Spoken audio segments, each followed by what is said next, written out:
원효대사의 삶은 부처님의 삶을 남기까지 압축되어 있습니다. 그래서 조금 어려울 수도 있긴 한데 그 말들이 용어들이 그러니까 아까 얘기드린 것처럼 해골물서나 여섯공주 얘기같이 이제 접근을 하더라도 조금 더 들어오면 그 말하는 얘기나 원효의 깨침이나 그 이론이 엄청납니다. 그리고 그것이 바로 부처님의 깨달음과 연속이 되어 있는데요. 부처님 시대는 나오지 않았던 말들이 원효 시대까지 때는 전 불교 사상이 총동원되는 7세기이기 때문에 수단이기 때문에 모든 불교 사상이 집대성이 됩니다. 사상이 많아도 그것을 집대성할 수 있는 사람이 있는 반면에 그러지 못하는 사람도 있죠. 요새 같은 경우는 이제 되게 뭡니까 전부 분과학문 시대여서 우리 학교에도 많은 분들이 계시지만 자기 분과 학문을 넘어서는 잘 모르는 경우가 많거든요. 불교가 얼마나 넓고 깊습니까? 인도, 중국, 한국, 저는 주로 한국, 동아시아를 합니다만 어느 대사를 알리면 인도 불교를 모르면 안 됩니다. 중국 불교를 모르면 안 됩니다. 한국 불교를 모르면 안 되거든요. 원효대사 저술에는 인도 불교가 들어져 있고요. 중국 불교, 한국 불교가 들어가 있죠. 그래서 전 불교가 원효대사 텍스트에 다 담겨 있어요. 되게 원효대사 저술을 100여 부, 240여 종, 학자마다 좀 다릅니다만 100여 종 240여 권의 저술은요, 불교 사상사에서 가장 강해하죠. 다산 정약용 같은 분의 저술이 좀 많은 편인데 그 이전에 7세기에 원효대사가 이렇게 많은 저술을 남길 수 있었던 것은 그 앞시도 없고요. 불교 쪽에도 그 이후 시대도 전체를 망라면 잘 없습니다. 근데 그 수준이 최고 수준이에요. 남아있는 게 한 20여 정도 되는데 남아있는 건 하더라도 전 불교를 다 종횡으로 집어넣습니다. 필요할 때는 도가, 노장사상도 있고요. 유교적인 부분도 좀 보이긴 합니다. 또 원효대사의 사상은 그런 데서 불교만이 아닌 것들이 있는 겁니다. 이게 고유사상, 동아시아의 고유, 한국인들의 고유한 사상이 녹아 있는 것 같아요. 그런 느낌은 좀 그런 부분을 좀 앞으로 밝혀내야 되는데 그런 맥락에서 보면 원효대사는 우리 민족의 부처님이라고 하고 여섯공주나 해골물서라고 익숙하긴 하지만 막상 들여다가면 만만치가 않습니다. 전 불교가 시작되어 있거든요. 그래서 요섭과 설총 곱해진데요. 자, 이제 여기서 문제가 되는 게 원효대사가 요섭공주를 만나는 것이 깨달음 이전이었을까 이후였을까? 이게 이제 학교에서 아주 확정하기 어려운 부분이 있습니다. 이렇게 되면 한테는 요섭공주가 아니라 지방 호족의 딸이다 얘기하는 글을 쓴 사람도 있는데 제가 볼 때 그렇게 볼 수는 없을 것 같아요. 무열하게 아닌 공주이들 유명합니다. 김허문이라는 파랑과 결혼했다가 김허문이 전한 후에 과부 공주로 요섭궁에 머물고 있었죠. 그러다가 이제 원효대사가 하루는 남산에서 내려오다가 수어 몰가고 아자치천주라는 시경 빈부의 벌가 모시에도 그렇게 나오는데 거기에 나오는 것을 보면 누가 수호 몰가고 잘 없는 도끼를 주겠는가 내가 아자치천주 하늘 떠다 기둥을 닦으리라 지천주 하늘을 지탱할 기둥을 닦으리라 또는 하늘을 지탱한 기둥을 끊는다 그런 두 가지 해석이 가능한데요. 볼품 제도 옥실에 있는 신라사의 기본을 무너뜨리고 평등한 세상, 자유로운 세상을 만들겠다고 볼 수도 있고요. 다른 지천주의 말을 들어보면 훌륭한 신하나 어떤 훌륭한 인물을 낳고 싶다는 어떤 의미에서 사랑의 노래일 수도 있는데 시경에 의하면 하여튼 요성이 누구냐 하는 문제에서 혹시 우연하게 따른 것은 분명해 보입니다. 문제는 그럼 오도 깨침 이전이냐 이후냐는 문제인데 설총의 생년이 655년으로 이렇게 진단합니다. 그렇게 본다면 적어도 깨침 이전이 아니냐 하는 맥락을 볼 수가 있는데요. 설총과 인연을 맺고, 그러니까 설총을 낳고 난 이후에도 유학을 갈 수도 있겠죠. 경우에 따라서 이 두 사람이 유학 가는 상황에서 그 유학 비용이나 여러 가지 후견들을 받으려면 적어도 왕실의 배경이 필요했을 수 있거든요. 원효의 경우는. 또 한성은 소설가 같은 경우는 그렇게 소설을 썼잖아요. 그 원효가 평화주의자고 요새 말하는 자연주의자고 이런 쪽이니까 무열한 입장에서 볼 때는 신라의 삼국통일하면서 이제 백성들 필리핀 나라 싸움을 벌이게 되니까 그 반전운동의 선봉장인 원효를 자기 사람으로 만들기 위해서 요섭과 인연을 맺었다. 그렇게 소설을 해석되는데 그렇게 볼 수 있을지 모르겠는데 소설이니까요. 어떤 간에 원효는 결국 남산에서 내려오면서 수호 모임하고 아주 지쳐지는 노래를 불러요. 이 노래를 최근에 이제 이 영국 학자는 향가라고 해석하는데 결국 설총의 생년이 255년이 분명하다면 적어도 1차, 2차 유학을 전제한다면 2차 유학 이전에 요섭과 인연이 맺어진 것으로 볼 수가 있을 겁니다. 이 부분 정도 살펴봐야 되는데 그렇다면 이제 요섭과의 인연은 그 이전이었지 않겠느냐라는 거고요. 그다음에 자유로운 이제 대중교화 같은 경우가 그러면 요섭 만난 이후부터 가능했던 건가? 그런 과정 속에서 왕실의 배경을 통해서 유학을 함께 시도했던 건가? 이런 문제도 역시 좀 더 살펴야 되는 문제가 아닙니다. 기록이 없으니까. 그래서 이제 그 요섭과 설총의 관계를 얘기해서 보게 되면 그리고 여기는 지금 5도 이후 자유로운 삶을 살아야 했지만 5도 이전일 수도 있다는 생각을 해볼 수 있습니다. 그런 부분인데 저는 이제 5도 깨침을 두 가지로 좀 나눠서 보는데 번역을요. 무덤 속에서의 재차 깨달은 걸 보이고요.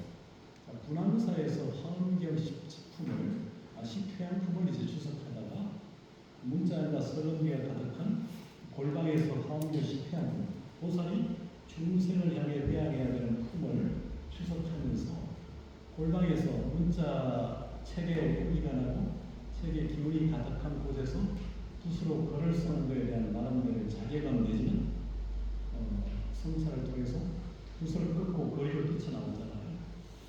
그래서 이제 중생들을 직접 만나고 대중교화를 하는 이게 제 2차 깨달음이라고 저는 보거든요. 그래서 오도라는 것은 무덤 속에서의 개인적 깨달음과 분황사 절기를 통한 사회적 깨달음 두 가지로 나눠보는데 여기서 이제 5페이지 얘기한 것은 1차 깨달음이지만 1차 깨달음 이전에 분명히 설총의 생년을 근거로 보면 1차 깨달음 이전에 요섭과 인연이 맺어졌을 대연성은 충분하다고 봅니다. 그 이후에 대중교화를 한 뒤에 왕실의 배경 또 의상의 재청을 통해서 재차 유학까지 하는 제안을 통해 가지고 유학을 2차 660년에 시도했을 수 있다고 생각합니다. 그 부분은 해석에 지금 남아 있고요. 보니까 그 설총을 난 때가 어느 스님께서 38살에 하셨네요. 예, 650년. 때니까. 예. 그럼 되게 늦게 나셨네요. 그때 당시에 나이가 봤을 때. 예, 뭐 정상적인 결혼 뭐 이렇게 되면 출가한 게 출가자였으니까 그리고 이제 어떤 정략결혼일 수도 있고 여러 가지 맥락 속에서 된 거니까 우리 그냥 일반 사람처럼 결혼한 게 아니기 때문에 늦게 자식을 낳았다 이렇게 얘기하기 어려운 거거든요. 교수님께서 말씀하시는 그 분기점이 예. 38이면은 학교에서 어떻게 생각하고 계시는지. 예, 그래서 지금 아직 뭐 이 부분에 대한 구체적 언급을 하자면 제가 했고 다른 사람이 제 근거로 이제 좀 많이 얘기하는 걸 밝힌 정도인데요. 자료가 별로 없다 보니까. 근데 이제 설총의 성년이 일단 밝혀진 현실에서 보면 적어도 요섭은 그 이전에 만났을 것이고 그 이후에 5도라는 기준보다는 오히려 설총과 요섭과의 만남 이후에 이제 자유로운 살림살이 속에서 이제 왕의 부가가 됐으니까 왕실의 후원을 통해서 의상과 2차 유혹을 시도한 게 아니었을까 그런 생각을 해볼 수 있습니다. 예, 그 다음에는요 이제 사상 부분을 좀 보겠습니다. 이게 조금 어려울 수 있는데요. 사상이라는 게 이제 아까도 얘기했지만 우리의 의식체계, 사회체계, 관념체계 그렇게 정의를 한다면 여기는 정치, 경제, 사회나 과학이나 문학, 역사, 철학, 종교, 예술 같은 사회적 가치관들이 다 녹아있죠 사실. 근데 이제 여기서 불교 사상사로 들어가서 보면 교판이라는 게 교판. 교판 들어보셨나요? 교상판사.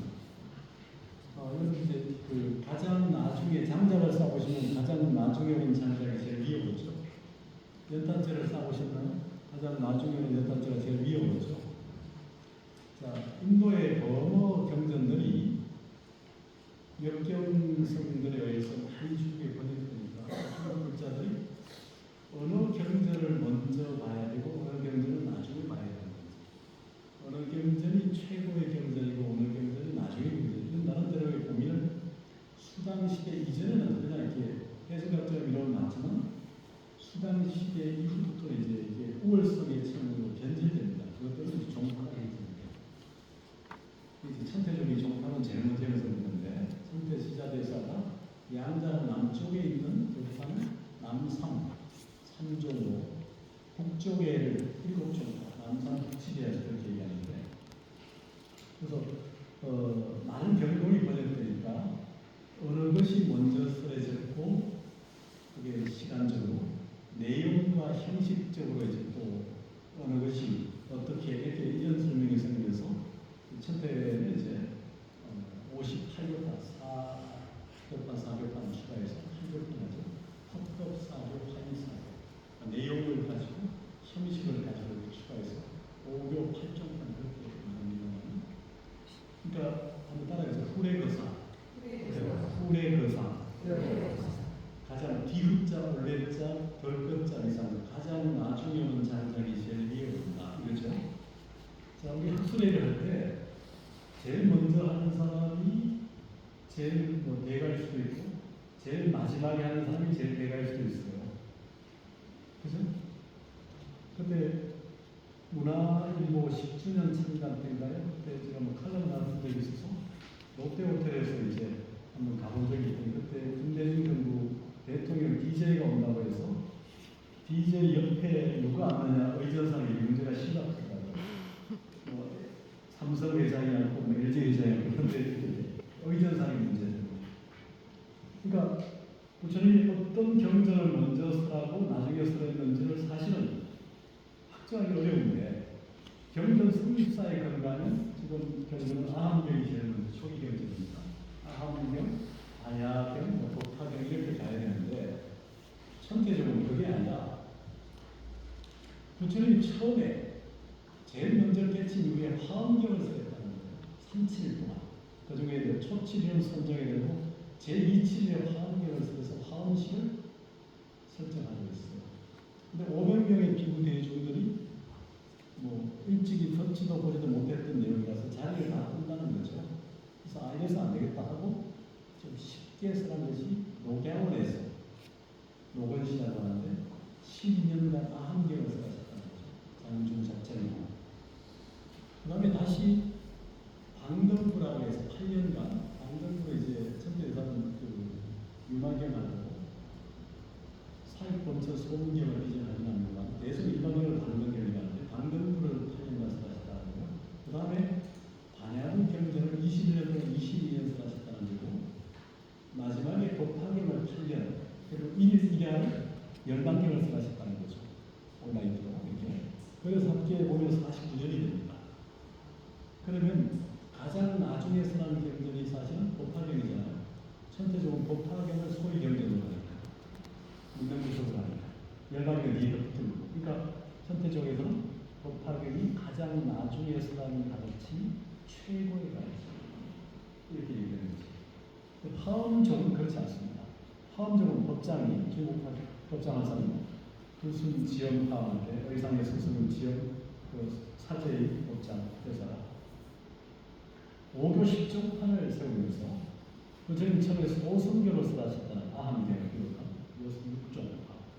그 다음에 대성의 시작된 것이 만약계도 대성의 끝이 대성 종교인 이제 이것을 유식계도 여러 장을 듣는데 그 다음에 대성 동교로 선교 유마경이나 이런 그 다음에 대성 원교를 이제 법화경 화엄계 이렇게 되어서 5교 10종판 그러니까 소승교의 6종 시교의 7종 종교의 8종 동교의 9종 원교 10종 이렇게 5교 10종판을 쓰고요. 그러니까 법화 화엄이니까 원교지만 가장 나중에 쓰여진 화엄경이 최후의 가르침, 최고의 가르침, 화엄을 높였죠. 근데 같은 원교인 화엄과 법화경이라 하더라도 우리나라 교내대상 일부 화엄가는 같은 원교이면서도 같은 일교 일성을 지향하면서도 그런 얘기합니다. 법화경은 일성의 일반이라는 동교 일성으로 평준화시키고 화엄경은 특별한 가르침이라서 별교 일성으로 높입니다. 결국은 뭡니까? 화엄경이 최후의 가르침이고 최고의 가르침을 만드는 거죠. 이게 이제 교판의 특징, 교상관 생각에 부처님의 가르침 교파, 교상은 한 순서에 따라서 위계에 따라서 해석, 그레이드 나누고 해석을 하는 게 교상관 준수 교판입니다. 교상관세의 원리가 좀 전에 여러분들이 반복했던 후례교상 가장 뒤에 쓰여있는 것이 최고의 가르침입니다. 가장 뒤에 쌓인 장작이 제일 나중에 오는 거죠. 가장 뒤에 쌓인 가르침이 최후의 가르침이고 최고의 가르침이라는 거죠. 또 법상종, 현장 법사, 현장 교기 이런 분들은 이렇게 또 유식가니까 제일 처음에 부처님이 제1시, 제1법률로 아함경을 쓰셨던데 유교 소설 제2시시 이륜교는 뭐냐면 간야경전을 쓰셨다는 거예요. 제3륜교는 중도교로서 유식, 해심일경을 쓰셨다는 거죠. 그러니까 해심일경이 가장 뒤에 서려진 경전에서 최후의 경전이 최고의 경전 이렇게 해서 해심일경을 소위 경전으로 높이는 거죠. 그러니까 이렇게 수당 이후에는 종파가 형성되는 근거가 교판이 변질되면서 결국 자기 종파의 우월성을 강조하는 방식으로 바꿔갔다는 거죠. 자, 이런 맥락을 보자면서 원효대사는 교판은 그렇게 안 합니다. 원효대사는 교판을 몇 번 수정하긴 해도 가장 보편적 교판을 세워서 이후에 화엄가, 청량진관이나 또는 그 회원이나 단계를 맺는 종민이나 이런 분들이 원효 교판을 많이 따릅니다. 원효대사는 소성 대성이 아니고 삼성과 일성으로 나눠요. 삼성 아시죠? 성문, 연가, 도사. 사성제 근거에서 가르침을 하는 이제 소성, 성성이죠. 그 다음에 이제 12형이 인연에 따라 홀로 수행하는 이제 독각. 그 다음에 이제 상무리 하중자나 도사, 삼성이잖아요. 삼성과 일성은 일불성. 법화경에 말하는 것은 부처 같은 모습에 이 배우고. 그러니까 삼성과 일성을 나눠서 자, 삼성의 그 별교, 그러니까 삼성의 별교, 통교, 일성의 분교, 만교 이렇게 해서 사교판을 씁니다. 그중에 이제 사교판 중에도 삼성에 통하는 가르침, 삼성과 별도의 가르침, 일성에 통하는 가르침, 일성에 충만한 가르침 이렇게 네 단계가 나누면서 일성에 통하는 가르침으로 그 계율, 방해 같이 이렇게 비전하고 일성에 통하는 가르침으로 오현교로서 화엄을 비전합니다. 자, 원효대사는 전 불교를 만나하고 있지만 그래도 가장 수성한 가르침은 화엄으로 두고 있다는 것을 알 수 있어요. 오현교로서. 오현교는 오현보살의 가르침. 비로자나고에 가신 비로자나고이지만 그렇게 비로자나고에 가심으로써 오현교로서의 화엄을 최후의 가르침으로 얘기하고 있어요. 교판상으로. 그래서 이 교판은 이제 굉장히 보편화당하다해서 많은 학자들에게 인용이 됩니다.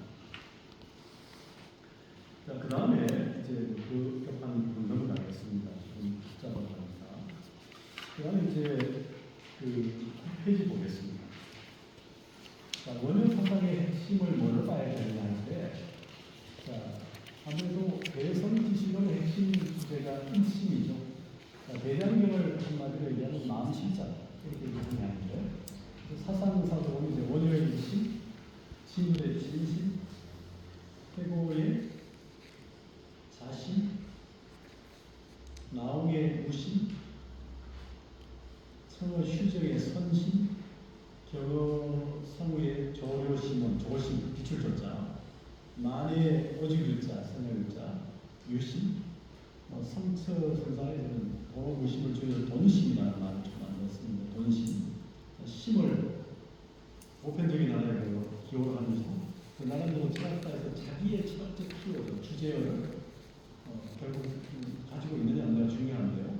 그걸 이제 심으로 하는 경우도 있고요. 조금 빨리, 이를테면 구천의 가르침의 핵심이 뭐냐 할 때 우리가 중도 연기 그렇게 얘기합니다.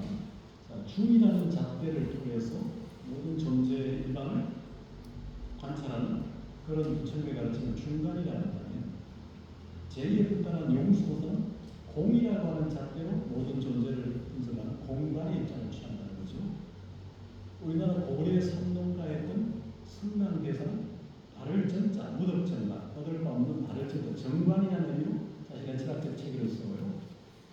그 다음에 천대대사는 묘관, 묘자 아시죠? 오묘한 묘자. 묘자에 여러분 보케브리를 한번 해보실래요? 오묘, 기묘, 시묘, 정묘, 현묘, 절묘 한 14개 될 겁니다. 절묘, 절묘. 우리가 화살을 쏘았을 때 관역을 관중할 때 절묘하게 맞추는 거죠. 그 절묘를 이제 천대사는 강조하는데 그 묘. 그래서 묘 쌓다나 품다리 봅시다. 묘법이라는 얘기잖아요. 묘를 정으로 해서 정법하게 번역한 일자로 축복고 있지만 천분법하게 되고 있죠. 그러니까 그 묘종, 천대적으로 묘종이라고 묘. 또 묘경, 법하게는 묘경이라고 합니다. 천대는 결국 묘라는 키워드를 통해서 이 존재 일반을 다 관찰하는 묘관을 보여주는 거죠. 반면에 원효대상들은 뭐냐? 사실은 화물을 치는 화재, 활동, 화관 이렇게 볼 수도 있거든요. 그러니까 관이라는 다르시잖아. 철학의 의미에 대응되는 말로 본다면 국가의 중간, 용수의 공간, 풍랑의 정관, 천태 화관, 원효의 천태 묘관, 원효의 화관 이렇게 볼 수도 있고 마음 신자로 철학적 주제를 두는 원효의 일심, 진울의 진심, 진심은 무심이라는 표현이죠. 그 다음에 태고 보호선사의 자신, 대군경환의 무심, 청어 휴적의 선심, 경어 성우의 조심, 만해의 유심, 성철의 돈심 이렇게 볼 수도 있는데 어떻게 하는가요? 그러면 부처님의 가르침 핵심이 뭐냐 할 때 요새 좀 그렇게 많이 그렇게 되게 중도 연기다. 그래서 중도 연기. 자, 부처님은 중도를 깨달아서 각자요. 연기를 발견해서 견자다. 이런 의미거든요. 중도와 연기는 사실 등가, 같은 값을 갖지만 좀 더 상위 개념을 굳이 말하면 사실은 중도 안에 연기가 포함되죠. 그러니까 중도를 굳이 말하면 다른 말로 자비에 연기를 지혜 이렇게 대응시킬 수 있을 거예요. 그러니까 중도의 자비와 연기의 지혜 이렇게 대응시킬 텐데 그러면 원효 사상의 핵심은 뭐냐? 일심이라는 말을 쓰면서도 지난번에 그렇게 제가 논문을 쓴 적이 있어요. 원효와 성철을 비교하면서 원효의 중도 일심과 성철의 중도 무심, 조료식의 무심 이런 의미를 이제 대비해서 말씀드리고 있는데 자, 원효 사상을 여기 일심이라고 하는 것은 되게 공통적인데 최근에 이제 일부 학자가 거기 나오는 통섭이라는 말을 통해서 화재보다는 좀 넓은 개념으로 통섭을 원효의 새로운 개념을 쓴다고 책도 나오고 상도 받고 있지만 우리가 비판적으로 그걸 쓰는데 배우기 위해서 원효의 핵심 키워드가 이제 일심, 화재회통, 화재회통, 화해, 또 무해 이렇게 본다면 화재회통의 줄이 화해라는 말도 결국은 다양한 이견이라는 주장을 조화시켜서 활동시키는 것이라면 그건 결국 통섭이라는 말도 화재보다는 좀 넓은 의미를 갖는지 모르나? 결국 그것도 논리요 방법이지 않겠냐. 그렇다면 존재론적 의미를 갖는 주체론적 주체 의미를 갖는 일심이 결국은 원효 사상의 핵심이 아니겠냐. 예전 실천적 의미는 이제 무예 사상이죠. 그럴 수 있지 않겠냐고 생각하고요. 그런데 이제 원효의 일심은 그냥 대성기실론도 나오고 화엄도 나오고 많은 경우에 나오는 말인데 오히려 일심이라는 개념은 대성기실론을 통해서 발견하면서 새롭게 자기의 철학적 의미로 쓰는다는 거죠. 아까 우사인 볼트가 9.58km에서 100m를 뛰었다 때 그 안에 있는 신진영문과 신생명문, 우리 마음에 해맑고 깨끗한 측면이 신진영문과 깨끗고 물들어난 신생명문, 이 두 가지 청위를 가지고 이제 기신론 1신, 2문, 3대, 4신, 5회, 6자거든요. 남아문 타국까지 하는데 이런 구조를 가지고 이제 설명하면서 원효대사는 이전에 인도 불교의 반야중간, 반야경을 기반으로 한 중간학, 육아행수를 중심으로 한 유식학, 이 두 개가 계속 대립을 하잖아요. 그 대립의 근거는 여러 가지 있죠. 이건 뭐 제가 가끔 비유로 쓰는 게 그런 겁니다. 우리가 이제 시험을 대비 학생들 보면 저는 학생들 수강 신청할 때마다 되게 성적은 잘 주시느냐 어떻게 주시냐 물어요 학생들이. 그러면 우리가 글자이고 부처님 가르치면서는 인과법을 적용한다. 인과법에 따라 채점하니까 그렇게 알라. 그러나 경우에 따라서 자기의 점수를 추가할 수 있다. 그렇게 얘기하는데요. 그리고 옹명한 학생들이고 학생들이거든요. 다 잘 준다고 이제 불러야 모이는 현실이 잘 돼가니까 안타까운데 비정도로 평가하는 학생인데 인과에 따라서 자비의 점수를 이제 상대평가 그때가 지금 상대평가가 많으니까 자비의 점수를 해서 B 플러스를 올려줬어요. 그럼 여성 학생들이 전부 뭐 고객 많은 학교가 그러니까 학생들이 이제 메일을 보내고 뭐 문자를 보내고 뭐 전화를 하고 자꾸 성적 얘기하잖아요. 이번 학기 뭐 자학금을 받아야 되는데 중국에서 유학원 학생입니다. 성적을 올리자면 제가 학교를 그만둬야 된다고 온갖 얘기를 다 그러죠. 수십 명이 막 보는데 근데 이제 B 성적을 B 플러스로 올려주는 학생은 B 플러스가 실제 자기 성적으로 알고 다시 올려달라고 A로 이렇게 요구한단 말이에요. 자, 반야 중간은 뭡니까? 모든 존재는 공의의 관점을 통해서 뭡니까? 인연과 그러니까 연기무자성 공성처럼 모든 존재는 원인과 효과를 생겨났기 때문에 스스로 고유한 자성을 얻고 결국 비실제적인 공성에 지나지 않는다는 것이죠. 그러니까 내가 B라고 하는 성적은 사실은 우리의 아주 리얼한 현실을 그대로 말하는 거예요. 근데 그렇게만 얘기하면 학생들이 떠나니까. 이를테면 우리가 믿고 알았던 가치와 기준이 현상적으로 어떤 제도나 규범이나 이게 결국 실체가 아니고 공성이야. 모두 허상이야 라고 얘기하면 누가 공부하겠어? 누가 열심히 살겠어? 이제는 젊어서 노는 거 개세가 써야겠죠. 그런 공병에 빠진 사람, 공을 오해해서 공에 떨어진 사람, 또 낙공, 또 공병에 빠진 사람, 또 그릇병에 공을 이해한 악취공자들에게 부처님이 가르치는 중도의 각에서 바로 전하면 어떻게 됩니까? 우파자 방편을 통해서 임시로나마 존재를 긍정해 줘야 되죠.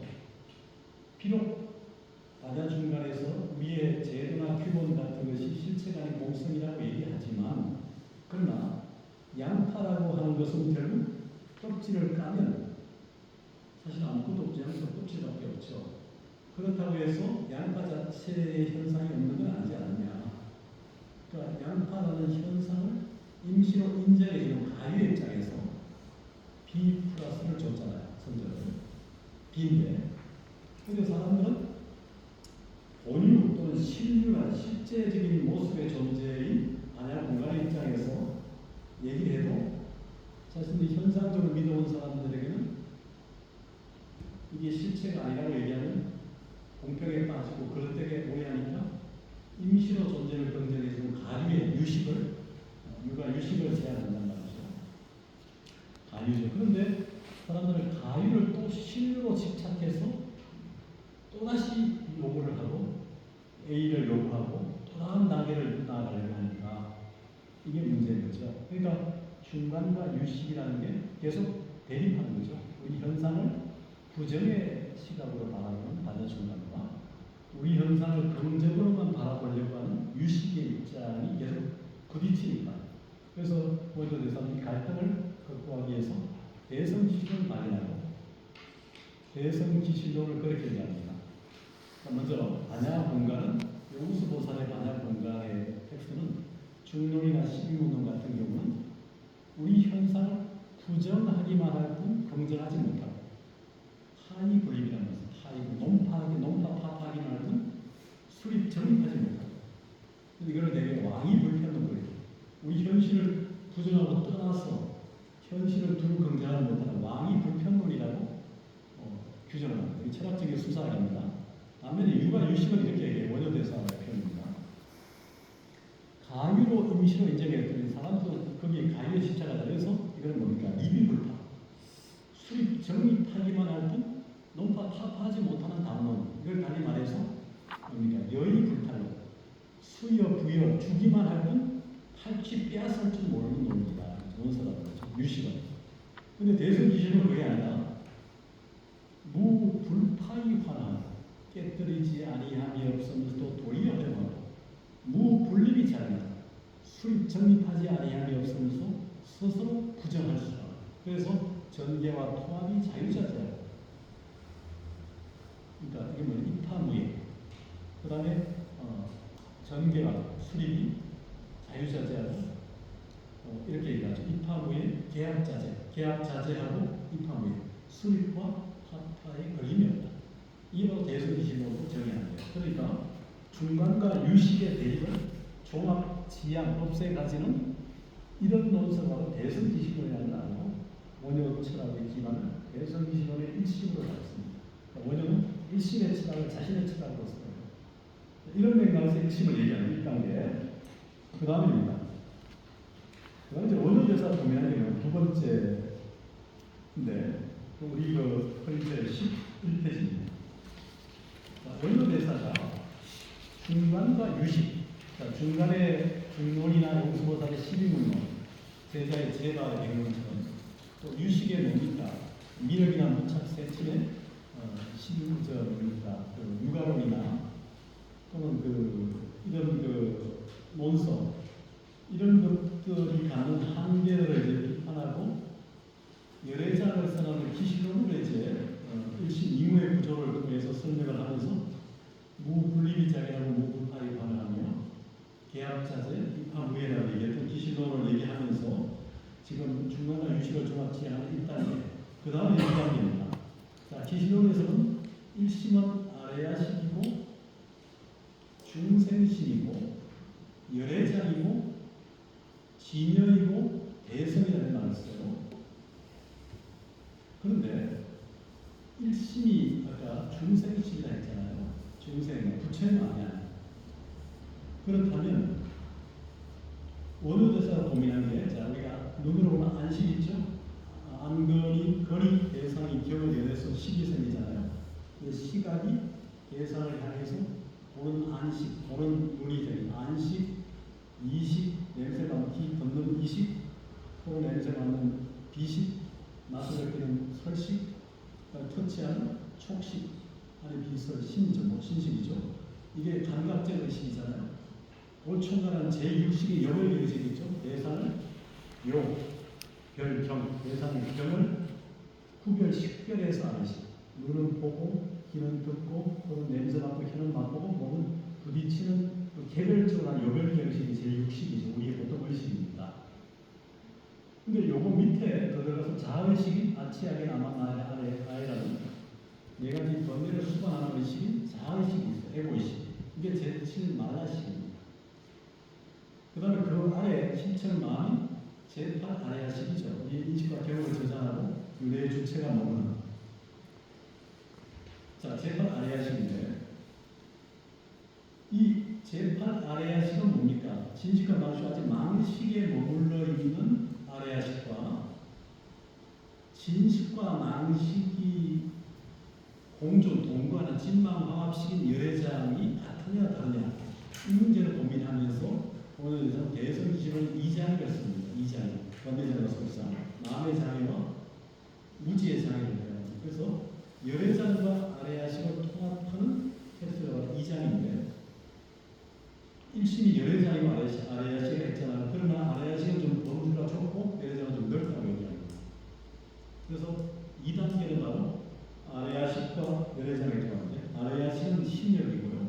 아리아식은 구열입니다. 알라야 비즈냐 알라식을 하는데 이걸 통합하는 게 2단계입니다. 자, 그 다음에 3단계는 뭐냐면 11번에 바로 이제 능가경 소와 특히 능가경에서 원효대사가 일심에는 두 가지 측면이 있다. 여기 일심, 그러니까 열애장으로서의 일심과 정멸로서의 일심이라고 하는 걸 나눠봅니다. 정멸은 열반에 가는 편입니다. 이제 번뇌부터 볼 겁니다. 그러니까 일심의 청멸, 열애장으로서의 일심과 정멸로서의 일심으로 갈라봐요. 그런데 열애장으로서의 일심은 생이, 생기가 있지만 정멸로서의 일심은 생기가 없는 거죠.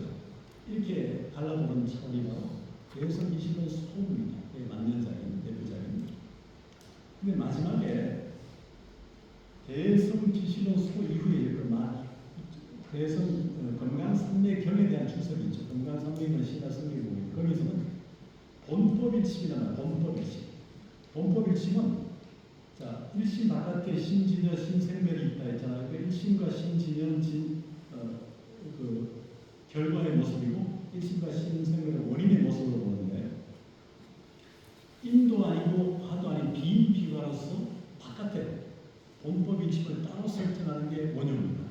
반면에 중국의 법장 가서는 일심과 진여를 일심과 생멸을 인으로 해가지고 일심 이코로 진여문으로 이렇게 해서 두 개 이제서 두 개의 범주로 나누지만 원효는 이 두 개 바깥에 별도의 본법일심을 세우거든요. 이 의미가 뭐냐면 깨달음을 고도화 실천에 갔는데 중생과 부처가 같아야 다르냐라고 얘기할 때 내가 감히 어떻게 부처가 되겠어? 나는 평생 소비자로 남을 거야.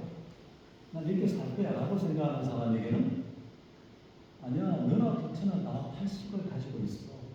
부처는 80의 번뇌를 다 지워서 청자에 만들었고 너는 번뇌와 청정이 혼재하고 있기 때문에 그렇듯이 너도 번뇌를 지우면 부처가 될 수 있으라면 경계해주는 차원에서 80년을 살아는 거예요. 반면에 구식을 설한 사람은 뭐냐면 나는 이미 한 소식했어.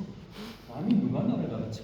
이렇게 교만한 마음을 가진 사람에게는 너는 진식과 망식이 함께 있는 재판 아레아식을 가지고 있지만 번뇌가 다 사라진 무무식 청정식이 제구 아마라식의 단계는 이르지 않았어 라고 얘기함으로써 80과 90을 갈라줌으로써 부처와 중생을 구별해 주는 거죠. 이것은 뭐냐면 결국은 그 대상이 누구냐에 따라서 서감의 80설과 90설이 자유자재스러워지는 거예요. 근데 초등학생이 알아듣는 말도 했지만 중학교 들어오면 중학생이 알아듣는 말하고 고등학교생이 알아듣는 말하고 대학원생이 박사에 올라가잖아요. 그 대상에 따라서 공부가 되면 그 다음 단계로 쓰러지고 그 다음 단계로 쓰러지면서 원효의 일심의 설명은 점점 고도화되고 실천화된다는 거죠. 그래서 본법일심은 원효의 최후의 건강산매의 경로에서 한번 얘기하는데 일심 바깥에 따로 설정된 본법일심이에요. 아까 제가 얘기했죠. 이론상 안에 구심이라는 일심 지원이 있고 일심이라고 하는 이론상이 있다면 일심 지원은 일심 안에 있기도 하지만 일심과 섞일 수 없는 절대화된 측면을 말하는 부처일시고 그러나 부처와 중생을 하나로 볼 때는 일심이고 중생심이고 열애장일 수도 있고 이렇게 가는 거죠. 그래서 섞일 수 없는 측면을 강조하면 제구 아마라식이 설정되고 떨어질 수 없음을 강조하면 제8 아레아식으로 설명되는 거죠. 대상이 누구냐에 따라서 설명하는 방식이 좀 달라진 거죠. 그 이유는 중생이 부처가 될 수 있는 길을 열어가기 위해서 고민했던 흔적이죠. 원효대사. 원효대사 핵심 사상은 다시 말하면 1심이라 줬습니다만 결국 중생이 부처가 되는 길을 심층화시키고 고도화시키는 겁니다. 가장 이상적으로 그리고 가장 현실적으로 그러기 위해서 원효 사상의 위대함은 다른 사상가들에게 찾아볼 수 없을 정도로 촘촘하고 인간적이다는 거죠. 그러니까 평등성과 차별성을 함께 얘기하면서도 그 사람의 단계에 따라서 평등성과 차별성을 이렇게 순차적으로 가면서 일심의 단계를 고도화시키는 거죠. 우리가 깨쳤을 때 도노 돈수 얘기하는 것처럼 해오냐 정오냐 그러잖아요. 설 깨달았냐 완전히 깨달았냐는 거죠. 그 사람의 단계에 따라서 나처럼 점차 끌어올리는 방식을 취했던 걸로 보이고요. 그래서 원효의 일심은 이거다 저거다라고 단정적으로 얘기할 수 없을 정도 신청적이고 중청적이고 고도화되어 있다. 이렇게 얘기할 수 있을 것 같습니다. 전달이 됩니까? 좀 더 고민해 보시고요. 그래서 네 번째 돈법일시 그런 의미까지 설명했고요. 원효 절필과 교학, 입적과 영양 이쪽으로 보시고요. 원효 대사를 제대로 알게 되면 불교를 제대로 알게 돼요. 원효는 한 사람이지만 원효는 한 사람이 아니다. 수백 명을 종합해 있는 그런 생각을 저는 합니다. 그래서 많은 공부를 할 수도 있겠지만요.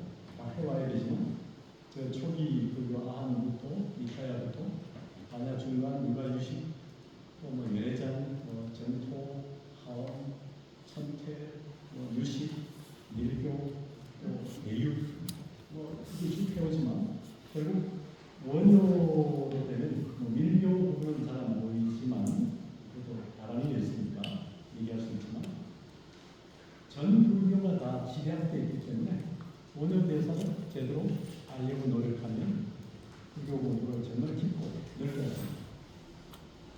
한 사람의 사상을 이해하면서도 전 불교를 이해할 수 있다는 것은 원효 대사의 그 수화력, 사상적 수화력이 얼마나 대단한가 그리고 그 수준이 최고봉을 유지한다는 것 이게 참 놀라웠거든요. 그러니까 우리가 부처님을 얘기하지만 부처님 당시에 이런 사상까지 발전이 안 됐죠. 그러나 7세기 후반 불교 사상사의 많은 부분들 인도, 중국, 한국까지 와서 아시아에 왔을 때 총집대성까지 할 수 있다는 것 그리고 그런 영향이 있었고 그게 꽃을 피웠다는 거에서 원효 대사는 한번 우리가 주목해야 될 일이라는 거고요. 한국인 하면 역시 제1위를 세울 때 원효 대사를 세우지 않을까. 뭐 되게 다 얘기해도 역시 원효에 대해 가기 어렵지 않을까. 그래서 세계 철학사의 최고 원효 대사 이렇게 생각합니다. 서양 철학자 뭐에게 하이데헤드가 서양 철학사 2000년 플라톤의 각주다 그런 얘기했고 마의 성사는 사실은 조선불교 유신론에서 철학 모든 철학은 불교의 각주다 그런 말도 했어요. 그러니까 어쨌든 간에 그런 얘기를 원효하더라도 원효 대사의 사상을 보면 모든 철학의 각주란 말보다는 모든 철학이 다 뭐가 있는 가마솥이다 용감이다 그러면서 중생이 부처가 될 수 있는 가장 지혜로운 길을 열어주고 있다. 그래서 원효는 석가모니 붓다가 아니지만 신라의 붓다고 우리 민족의 붓다고 우리가 배우고 안고 넘어서야 될 존재가 아니다. 그럴 때 우리 불교나 우리 현실은 나아지지 않는다. 그런 생각입니다. 네, 마치겠습니다.